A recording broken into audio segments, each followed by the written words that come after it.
Healthcare's Tina Verona. Suicide rates have increased dramatically over the last decade. In fact, it is the third leading cause of death among adolescents and young adults. So how do we increase awareness around suicide when it is often stigmatized?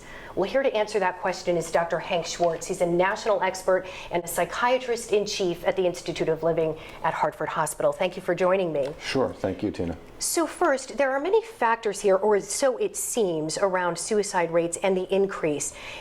You know, often we see college students nowadays are under a tremendous amount of pressure. There's social media. What are some of the factors here? Well, firstly, it's important to point out we're seeing clusters of suicides in this age group that are quite alarming amongst college students, and actually the rates are even higher amongst young people who haven't been to college. The factors, nobody knows for sure, but certainly one is that one sector of the economy that has not recovered since 2008 is the availability of jobs for young people coming out of college and coming out of high school. So, you know, that presents a huge pressure on top of the intensity of all of the social media interconnected, hardwired pressures that young people are experiencing.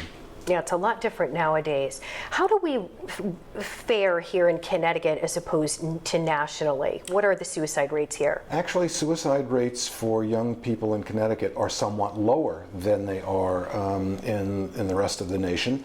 Not sure what to attribute that to. I do think that in some respects our mental health system is somewhat more interconnected than systems in some other states. Now, I find this interesting. You classify suicide as a terminal illness despite our best efforts to try and contain that. Is it because that suicide is so stigmatized that if someone is feeling suicidal, they may not seek the treatment that they need? That's a huge issue. So the stigma that keeps people from seeking care is often the source of their demise when they ultimately get worse and reach the point of actually killing themselves. And in that regard, somebody who doesn't come forward and let us know or doesn't come to help, that does sort of present that picture of suicide being a terminal illness.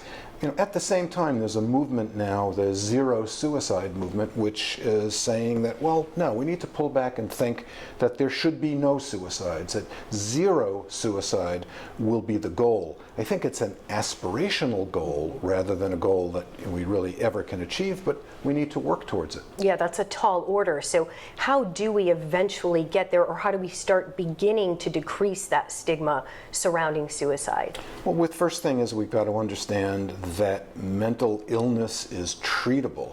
Most people who attempt suicide and who complete suicide have a mental illness. Most of those, the majority of those, have depression. So we need to recognize the signs of depression. We need to encourage people to seek treatment. We need to ensure that treatment actually is accessible, that it is affordable, and that it's destigmatized so that people will seek it out. And speaking of these warning signs and symptoms, how do we recognize that if someone may be suicidal? Well, again, working with depression as the usual or most customary underlying illness, the signs and symptoms of depression are increased sadness, tearfulness, loss of interest in activities, sleep disorders, appetite disorders. But the especially dangerous signs are the folks who become hopeless. That it's that hopelessness that often leads to suicide. And we've just got to recognize it and encourage people to do something about it. Great information, and I know this is a topic that you're very passionate about, so thank you for spending some time with us. Thank you for having me. There is help out there, and for a complete list of services offered at the Institute of Living, go to hearthosp.org. For Hartford Healthcare, I'm Tina Verona.